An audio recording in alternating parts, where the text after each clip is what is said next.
community. We hope everything goes smoothly and that there are no technical hiccups. But if you do have any problem or can't hear us, can't see our screen, would you please email Sana right away so that we can fix the problem? So for those who don't know us, Business in the Community, or BITC, is the Princess Responsible Business Network.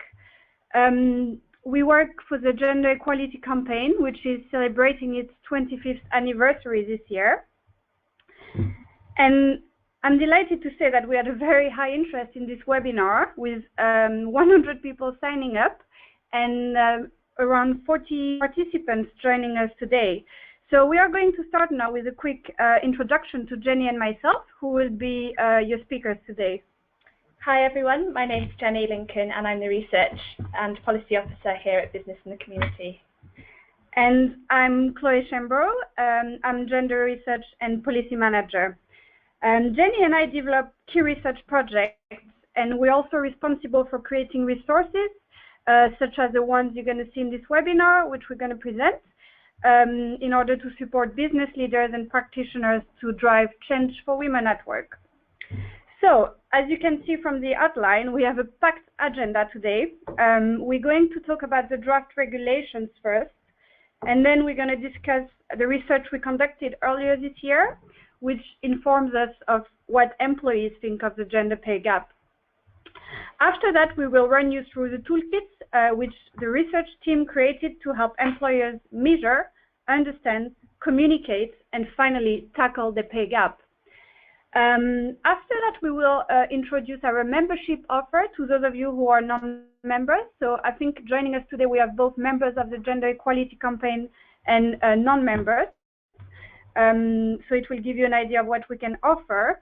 And finally, most importantly, we will take your questions. So shall we start? Jenny, would you like to maybe kick off by running us through the draft regulations? Yeah, of course. Thanks, Chloe.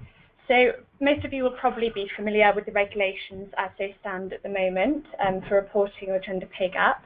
And if you did find any technical issues with the legislation, then hopefully you were able to respond to the government's consultation recently as well.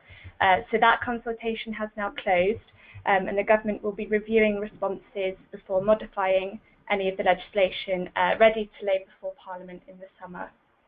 So just a quick run through then. What are the regulations? So they state that employers with more than 250 employees will be required to publish both the mean and median overall gender pay gaps, the mean bonus gap, the proportions of women and men receiving bonuses, the numbers of women and men in each pay quartile, and finally a statement confirming that the data is accurate, and this statement should be signed by the most senior employee. And the legislation itself does actually outline who this should be depending on the type of organisation that you have. So this information will need to be published on the company's Searchable UK website, and it will also be published on a government-sponsored website as well. Now, we don't know yet what information will be published on the website for the government. It could potentially be a league table, but whether that will be by employer or by sector, we'll have to wait and see.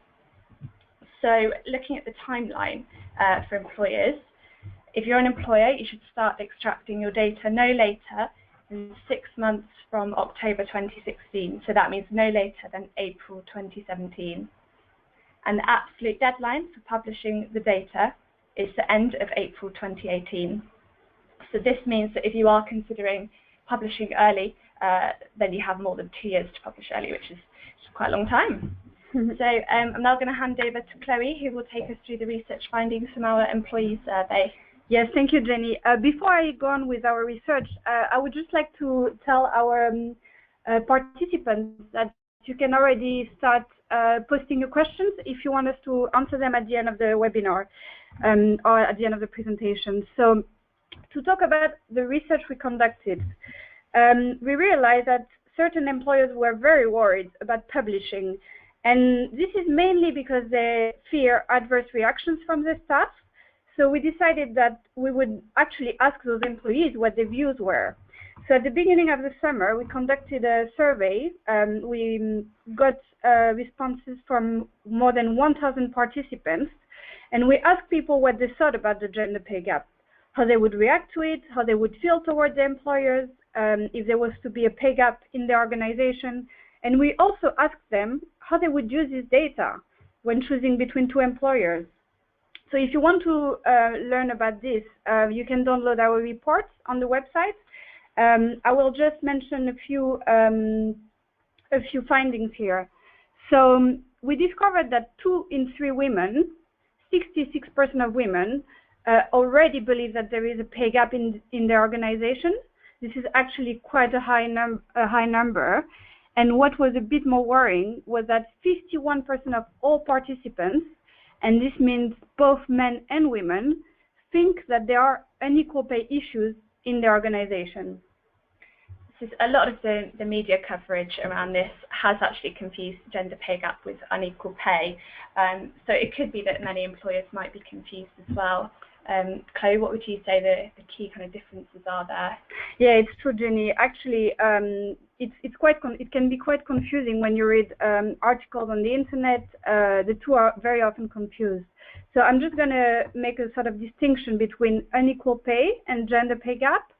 So unequal pay refers to discrimination to the discrimination in the pay of women and men doing equal work or work of equal value. So unlike the gender pay gap, unequal pay is illegal, and the law is saying that there should be absolutely no difference in the pay of women and men doing work of equal value. And this is based on a protected characteristic. So you can't pay women and men differently because of gender, and this also applies to other characteristics. So if there is a difference between the pay of men and women, it should be justified by a material factor, and this can be, for instance, the employee's experience or the employee's tenure, but it can't be a protected characteristic. So to give you a bit, maybe an example, you can actually have a gender pay gap without having unequal pay issues. So let's take this example. As you can see on the slide, this is a bank, by the way. So you in this bank, you have a gender pay gap of 40%. This means that women earn £16 per hour and men earn £20 per hour. So as you can see on the right side of the slide, 2 managers, 1 man and 1 woman, are paid the same, £17 per hour. And in this organization, they can say that they have no unequal pay issues because they have conducted an equal pay audit. So having said that, not all organizations have done this, and it's quite important to mention that unequal pay issues can indeed contribute to the gender pay gap. So if you take something from this webinar, is that we strongly recommend you to conduct equal pay audits just to ensure that this is not the case in your organization.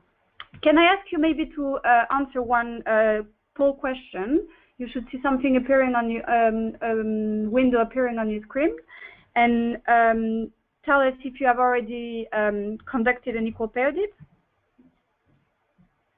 I'll give you 10 seconds. So to date, only 24% of employers have done an equal pay audit, and I would like to stress again that this is the best means of ensuring that pay systems are free of sex bias. An employee cannot lodge a complaint against you for having a gender pay gap. However, they could take legal action if they think that they are being discriminated against. Should we have a look at the poll answers here? Yeah, let's look at it. So 33% of you conducted an equal pay audit less than 2 years ago. That's a really high number, actually. And 3% conducted an equal pay audit more than 2 years ago. 22% do not currently plan on conducting one before publishing the pay gap, and 33% don't know. So yeah, we can only recommend you to think of this if you want to publish. So let's look at the findings of our research. how would your employees react? So what we found out, and what quite surprised us, was that 91% of employees would talk about it at work, and 67% of employees would ask employers what they are doing to close the pay gap. 6% only would seek legal advice, and only 0.5% would take legal action. So it's quite reassuring, I have to say. We were quite surprised by those results. And it means that employees want to know what is going on in their organization. They want to know why there is a pay gap, how big it is, and what you are doing as employers to close it. So I think you really need to think about this and provide those answers when you write a narrative. And we'll come back to this with Jenny. We'll come back to this later with Jenny. So now that we have told you a bit about the research and what employees think, we're going to talk about the toolkits we have designed. So we have created 3 toolkits to date, and we will publish the 4th one this month. If you are not a member of the Gender Equality Campaign, you can download the first toolkit for free on our website, and this is the only one which is public, unfortunately. So the first toolkit is called Measuring Your Pay Gap. And what is quite interesting is that we often talk about one pay gap, but in reality, there are several pay gaps.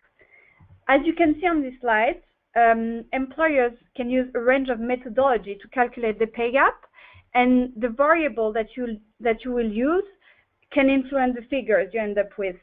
So for instance, you'll get a different pay gap when you measure the median earnings or the mean earnings. And it will also change depending on the type of working pattern you're considering. So let's say you're calculating the gender pay gap for part-time employees. It might be positive, which means that you can find that women maybe earn more than men. This is, for instance, the case at BITC, where women earn 24% more than men.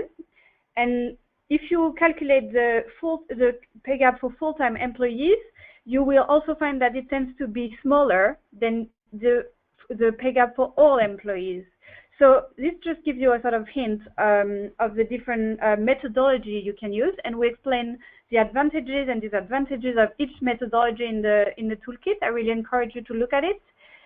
And what is interesting is that we also give recommendations to employers who want to go beyond the legislation. So for instance, our research showed that 9 in 10 employees would want to see the gender pay gap by grade. So that's the reason why we really recommend you to go beyond. So I could go on like this for a long time, but I'm just going to invite you to download the toolkit on the website if you want more information. And I'm now going to talk about the causes of the pay gap. Right. So a few years ago, the Government Equalities Office commissioned a research which has been conducted by the University of Manchester to explain why the gender pay gap was there and what factors were driving it. The findings, as you can see, are very interesting. So as you can see on the slide, the first cause of the gender pay gap in the UK is lower pay as a result of working part-time or having taken a career break. We can also call this vertical segregation. Vertical segregation means that women have trouble progressing vertically or climbing up the ladder, in other words. So it means that opportunities for career progression are limited within a company or a sector. And so this is, for instance, the case when women working part-time cannot get senior positions just because they are working part-time. So the second cause for the gender pay gap is personal choice, corporate cultures, unconscious bias, and discrimination. So this is a lot of different things. And it's quite interesting because, for instance, when I ask you about equal pay audit, if you have already conducted one, this might be one of the reasons why you have a pay gap. So it's quite important to ask yourself if there is discrimination going on in your organization, and having an equal pay audit can be a way to tackle that. So finally, the third cause of the gender pay gap is lower pay due to working in less well-paid sector or having lower different qualifications. So this is also called horizontal segregation. and it is characterized by the fact that women are concentrated into certain jobs or sectors. So for instance, you would have noticed that women tend to be in care, which is quite low paid, whereas men tend to be overrepresented in sectors such as engineering, which are much higher paying. So what is really interesting to understand is that if the gender pay gap may be similar or even the same gender pay gap, let's say 15% between two organizations, it can probably have different contributing factors. So what is really important is that you understand which of those three factors are driving the pay gap in your organization. So for instance, in the toolkit, we ask you 10 questions to understand what those factors are. And you will see that, for instance, in the construction industry, where there are 90% of men, the causes might be different, and horizontal segregation might play a bigger part. Whereas in the media industry, for instance, there is a more equal balance of male and female employees. So answering this question will really help you to write a narrative that is specific to your organization, and also to put in place an action plan that is adapted to your needs. Yes, absolutely. So it's very important to understand what's actually driving your own gender pay gap to be able to actually close it. And this toolkit too is really great in helping you to do that. So I'm going to talk now about communicating your gender pay gap. So once you know what's driving it, what's causing it, you need to start thinking about how you're going to communicate this. And our third toolkit in the series provides guidance around how you can develop your communications plan and your narrative. And this narrative is absolutely crucial in the reporting process. Employers will really benefit from providing some sort of context to their data. So although it will probably not be a legal requirement, we do expect most employers will choose to publish a narrative anyway. If you look at many of the employers who have already published their data, they've provided narrative as well. It doesn't just look good for their branding, it can also help to shape public reaction to the data. Essentially, if you don't define your own narrative, then external people or your employees will define it for you, especially if you have a large pay gap. So in Toolkit 3, we have defined two different types of narrative: a short, simple one with the key information, and a more comprehensive and informative narrative. Whichever you choose to publish, you should try and focus on telling a positive story in your narrative. If, for example, you already do lots of work to improve the position of women in your organisation, then this is a really great opportunity to raise awareness of it or to signpost to those initiatives on your website. And this is no matter what size your pay gap is. So your narrative is about recognising that you have a problem, just like many other employers with your pay gap, but you are planning to tackle it, and that's what's really important. So the short narrative includes the required data and also a description of the methodology that you use to work out your pay gap. And this is important because this methodology actually validates your data, prevents anyone sort of questioning how you got these, how you figured out these pay gaps. You should also outline the biggest causes of your pay gap as well. And of course, as Chloe was discussing, Toolkit 2 can help you do this. And then a more comprehensive and useful narrative would include some additional information, like forced demographics and other kind of statistics that provide evidence of the key causes that you've identified. And we think it's great that the requirement to publish the number of women and men in each quartile actually goes some way in doing this, because it helps to explain vertical segregation. So more women at the lower end of the hierarchy and more men at the top. But if you believe your pay gap is driven by something else, for example, horizontal segregation, so this is where women and men are in different functions within the organisation, then you could include proportions of women and men in each function as well.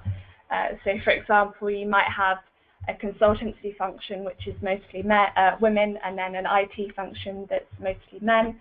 And if the pay is slightly different in those two functions, then that could be a cause of your pay gap. So it would be really useful to have a look at publishing that data as well to help explain that. You should also outline the differences between unequal pay and the gender pay gap to prevent any confusion. If you don't want to write this yourself in your narrative, you could link to different resources which describe this. The European Commission, for example, has a really great online interactive infographic, which of course you can find by Googling. And then lastly, your plan of action for tackling the gap. And this is a solid way to really manage the reactions to the data and enhance your brand as an employer of choice for women.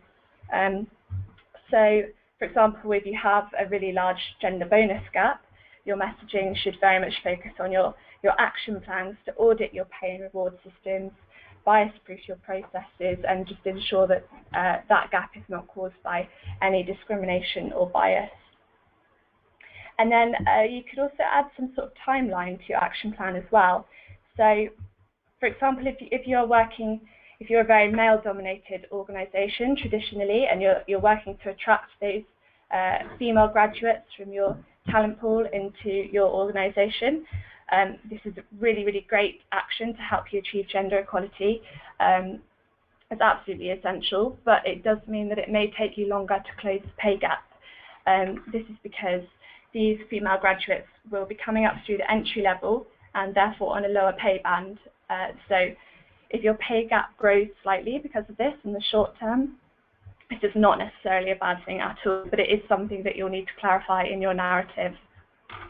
So it's just really important, I think, to be honest about the causes of your pay gap and how you plan to tackle them. This will really just only work in your favour, especially if you have a large pay gap. And then also in Toolkit 3, if you would like to see how employers have approached their narratives that are already in the public domain, then we've collated a lot of responses, and you can find those as well. So how will you communicate internally? Well, firstly, this should involve collaborating with your internal comms or PR team.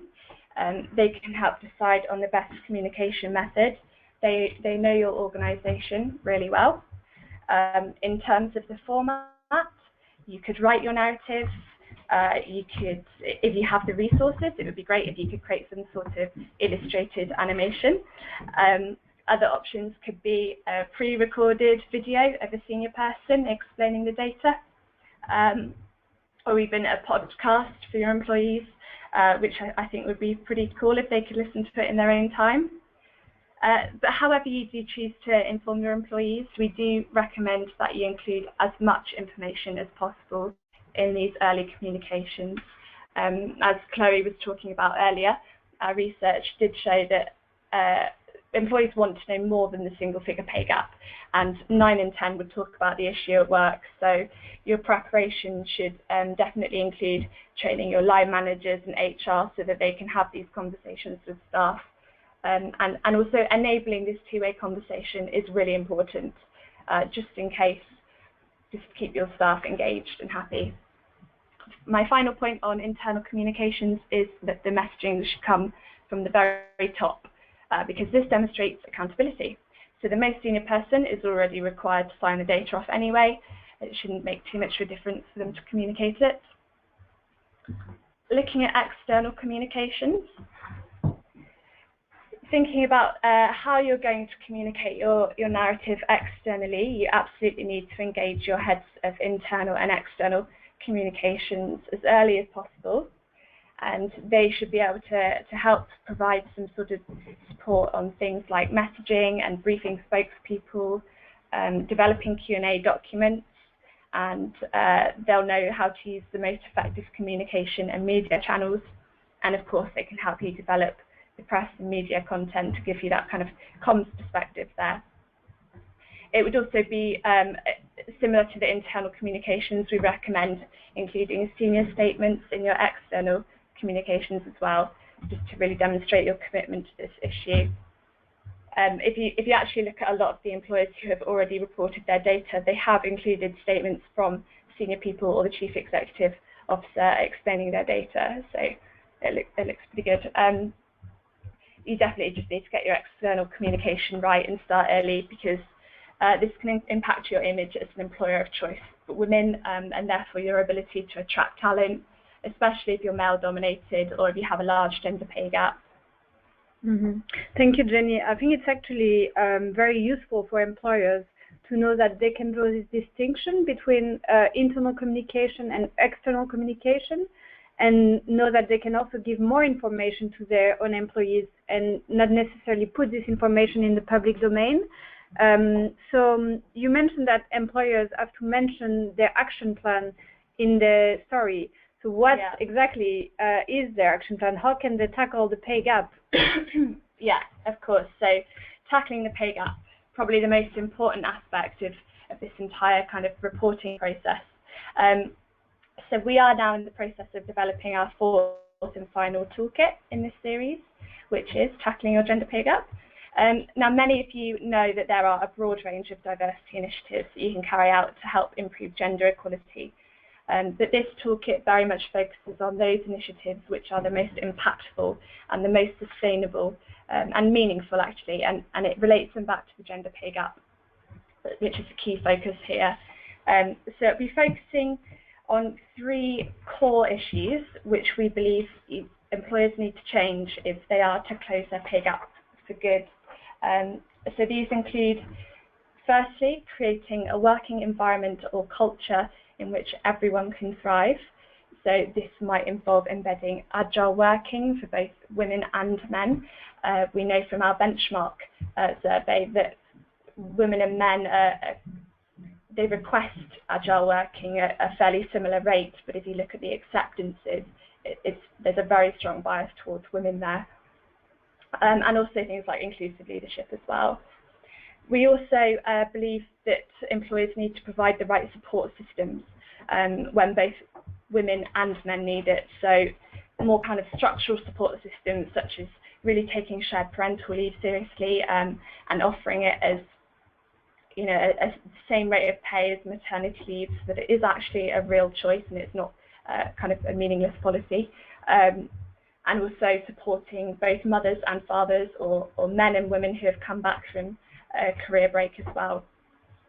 And lastly, focusing on the processes and removing biases, removing bias in the decision-making process. We know that people have biases, unconscious biases, and people need to be made aware of those. But actually, we believe that bias-proofing those processes is a lot easier to change. So whether these are for pay and reward or appraisals, carrying out equal pay audits and so on, that's absolutely necessary. And then the toolkit also looks at some other really important aspects of the reporting process, such as accountability and how to monitor progress as well. So I'm going to stop here because you've just received a lot of information from us. Hopefully you can digest that. And we're going to present you our resources and membership offers. So I think we've already talked a lot about the toolkits. So maybe let's have a look at the package we can offer you. So we know that employers have different areas of interest. Some want to measure the pay gap, some have trouble understanding the drivers. Some might want to consult with their employees to know from the inside what is going on and what kind of barriers women encounter at work. So whatever you need, we can offer that to you through membership. And especially what you get with membership is access to personal advisory support. So you have a diversity advisor helping you change your policies, change the culture, just like Jenny mentioned before. You also get access to online guidance, invitation to private events, such as peer learning forums, where you can learn from other business practitioners, business leaders and practitioners, and information sessions. So if you want to become a member, you can download our brochure. Can I ask some of you if you would consider coming into membership? So I think we're going to launch a poll question now. It would be great for us to know. And in the meantime, you can write down the information we gave on the slide, but we will also circulate the slide afterwards. Yeah. I love it. I think someone's just typed yes into the chat bar. That's great, thank you. All right. So you can also follow us on social media. We are posting a lot on the gender pay gap. So if you want to learn more, you can follow us and follow the BITC Gender Equality. So I think it's now time for questions. So we're going to pause for 1 minute for you, and allow you to post your question on the poll. Is that a question in the question window? Yeah. We just have a look at the poll answers. Oh, we're looking at the questions. Okay. So the first question I can see here is law firms have partners that are technically not employees, so will they be included in these statistics? It could make it really hard to get an accurate data. So yeah, that's a good question, and the short answer is no, they won't be included. They're not technically employees, so they're not covered by the same kind of legislation. Maybe we can give a bit more information. So what is meant in the legislation is that an employee is someone who ordinarily works in Great Britain, and so it doesn't include consultants, doesn't include partners, it includes temporary workers, and the people must be employed on the 30th of April. Is that right, Jenny? Yes. So it does include temporary workers, as long as they were employed on that relevant date, which is 30th of April. It doesn't matter how long they've been employed or whether they've since left. That is unless, of course, that the temps are technically employed through an agency, in which case they're the agency's employees. But a lot of these definitions of the legislation should be clarified by the government anyway. There seems to be quite a lot of kind of common queries that have come up in various different webinars and roundtables. So I think a lot of the responses to the government consultation will raise these issues, and hopefully the Government Equalities Office will be fixing these. So it should be a lot clearer. Mm-hmm. So we have a lot of questions here, sorry. So we have this question, what do you think hold businesses back in reporting the data, reporting the statistics? Well, I think it's a really interesting question. Yeah. What probably holds businesses back is that they fear the employees' reactions, and also because of the confusion between gender pay gap and unequal pay. A lot of employers have been telling us, well, we know we don't have an equal pay problem. How can we? But we really fear that our employees don't get this right, and then they start, lodging complaints. Well, actually, our research shows that this is not the case. That they already know that there is a pay gap, but they also want employers to take action and address this pay gap. And it's very interesting to see that there was a really high number of women who said that this would be a very important factor in choosing between two employers. Yeah.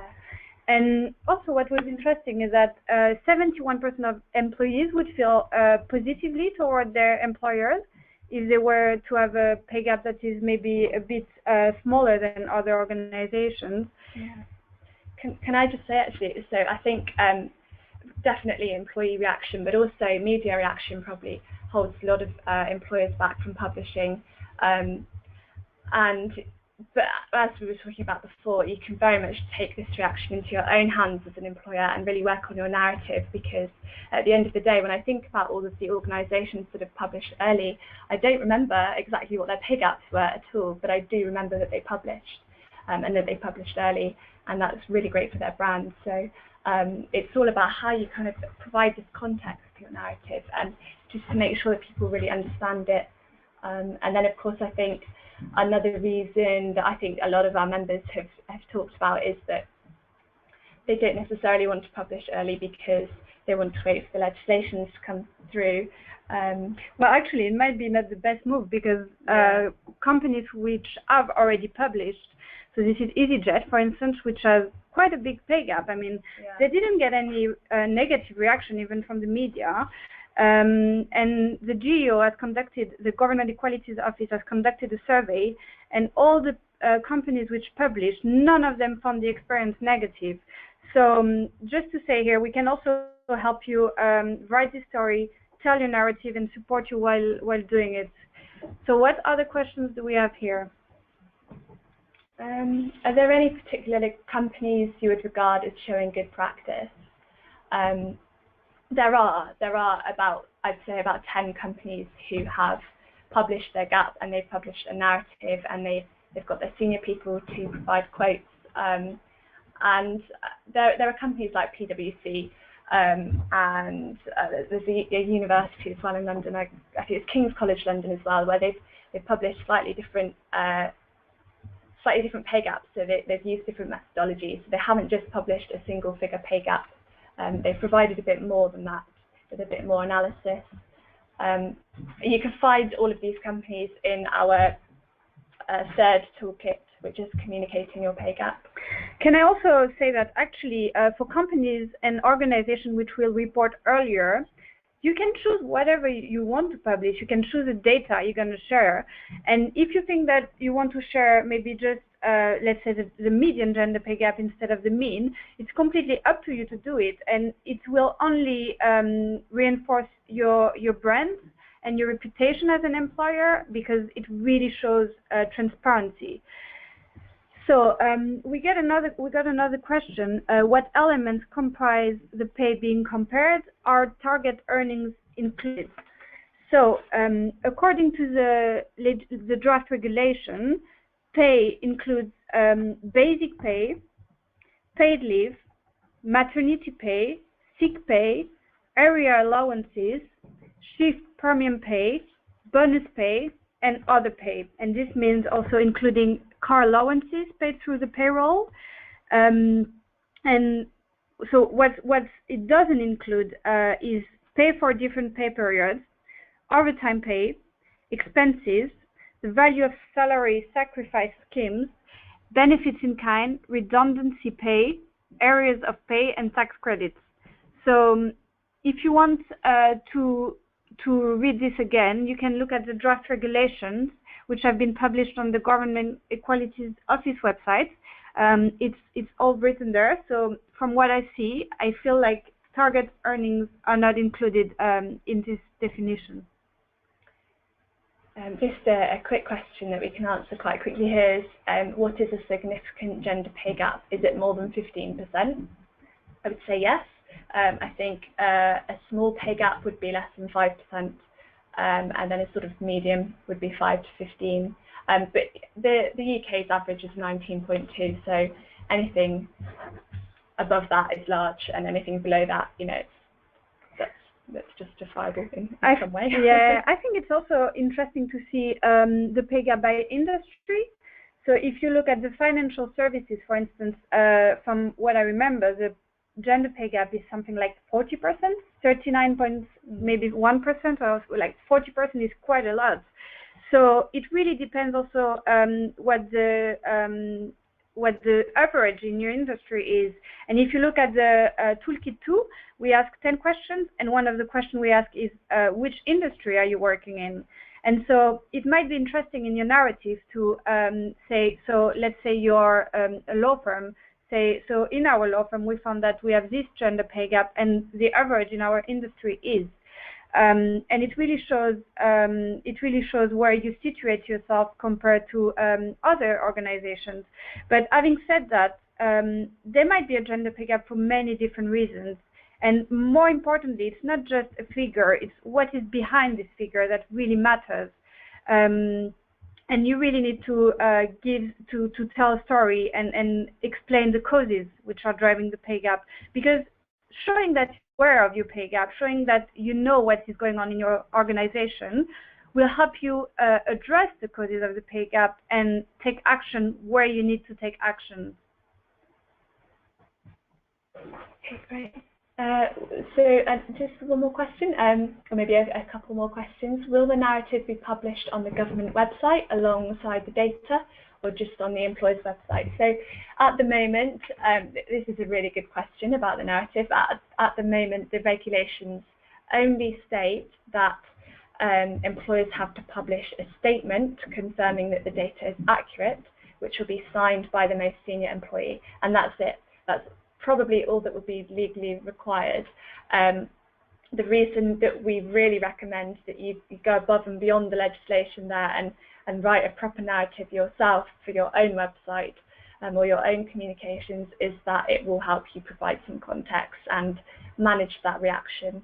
And also help, actually, if you understand the causes, it can really help you tackle your pay gap, which is the goal here, trying to kind of get that pay gap down. So it will be very unlikely that you'll have to publish a narrative on the government website. So we have another question about an organization that is in a male-dominated sector, STEM, for example, where women generally populate the non-technical and lower-paid role. So that's a very interesting question. So as you probably remember from the Toolkit 2, which we presented, understanding the causes of the gender pay gap, you might have different reasons why you have this pay gap. So in the STEM industries, where there are only 18% of women, from what I remember, it's likely that you women will be in lower positions, or that there will be fewer women. So I think it's fine. You can just say that you have a pay gap and then explain the reason why you have this pay gap. And so what would be very interesting is to maybe give some workforce statistics. So alongside your pay gap, you could maybe say, so we know that we have a high pay gap, and this is because we have an underrepresentation of women, for instance, and then say what is the percentage of women managers in your organization or women executives. Yeah, great. Time for one more? Okay. Yeah. So there's a question here that asks, we have a lot of client-funded staff, which we have no control over their pay. So how do we explain this in our comms? That's a really interesting question. So I would say if you want to tell people that, you can say that quite directly in your communications. You can actually say, as an employer, this is exactly what we control in regards to pay, and this is what is controlled by our clients. So you kind of, I don't think that really makes it sound like you're trying to shift the blame, but if you are worried about that, then you can kind of say, well, this is how we're working with clients, or how we plan to work with clients to check for any biases in how they're paying our staff, and things like that. That's a good question. Yeah, so I think we are going to wrap up. I'm going to wrap up. I would just like to remind you that we have two offers for the membership. You can become a member for £3,000 a year, and this will give you access to training, for instance, training on unconscious bias. You can also get personal advisory support. So we have diversity advisors helping you at any stage of the process. And as you can see, there are several steps in the process when getting your pay gap right, measuring it, understanding it, writing your narrative. We had a lot of questions around the narrative today, and most importantly, tackling your pay gap. And if you take action, your employees will be happy, and it will probably help you retain your talent, which is very, very important today. I would like to thank you all for taking part in this webinar. If you have any questions, you can look at our resources on the website, and we will share the slides with you. We're also going to share the questions and answers with you as well, so we'll type those up. Yeah, it's a good idea. Thank you, everyone.